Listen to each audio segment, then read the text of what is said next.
এই রোহিঙ্গা অনুপ্রবেশের জন্য আমাদের দেশের কিছু অসাধু ব্যবসায়ী বা চোরাকারবারি বা কিছু সংগঠন বা কিছু প্রতিনিধি এটার সাথে জড়িত আছে।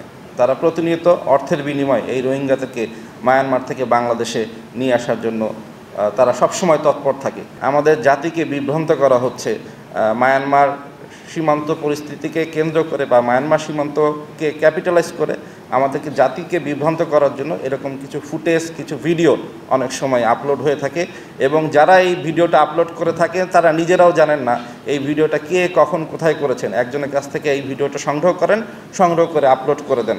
তার কাছে যদি জিজ্ঞেস করে কোথায় পেয়েছেন, সোর্স কি, সেও সঠিকভাবে বলতে পারেন না।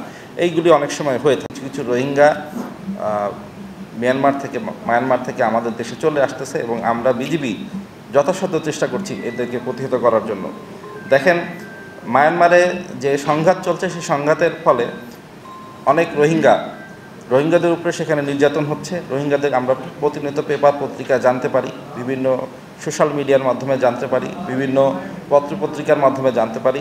আমাদের বিভিন্ন যে সোর্স আছে মায়ানমারের ভিতরে তাদের মাধ্যমে আমরা জানতে পারি। যে সমস্ত রোহিঙ্গারা আসে বাংলাদেশে তাদের মাধ্যমে আমরা জানতে পারি যে মায়ানমারে রোহিঙ্গাদের উপরে অমানবিক নির্যাতন চলছে।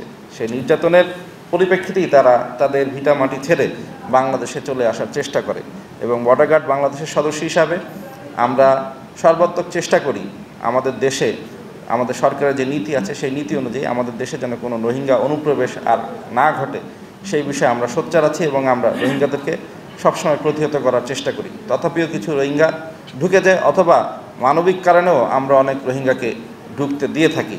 আমাদের মানবিকতার বিষয়গুলিও সেখানে আমরা বিবেচনা করে থাকি। অনেক সময় অনেক অসুস্থ, অনেক আহত রোহিঙ্গাদেরকে আমরা বাংলাদেশে অনুপ্রবেশ করতে দিয়ে থাকি মানবিক দিক বিবেচনা করে। দেখেন, রোহিঙ্গা অনুপ্রবেশের বিষয়টা আমরা বর্ডার গার্ড বাংলাদেশ চেষ্টা করছি রোহিঙ্গাদেরকে প্রতিহত করার জন্য, বাট এই রোহিঙ্গা অনুপ্রবেশের জন্য আমাদের দেশের কিছু অসাধু ব্যবসায়ী বা চোরাকারবারি বা কিছু সংগঠন বা কিছু প্রতিনিধি এটার সাথে জড়িত আছে। তারা প্রতিনিয়ত অর্থের বিনিময়ে এই রোহিঙ্গাদেরকে মায়ানমার থেকে বাংলাদেশে নিয়ে আসার জন্য তারা সবসময় তৎপর থাকে। তাদেরকে নজরে রেখে তাদের এই অ্যাক্টিভিটিগুলিকে আমরা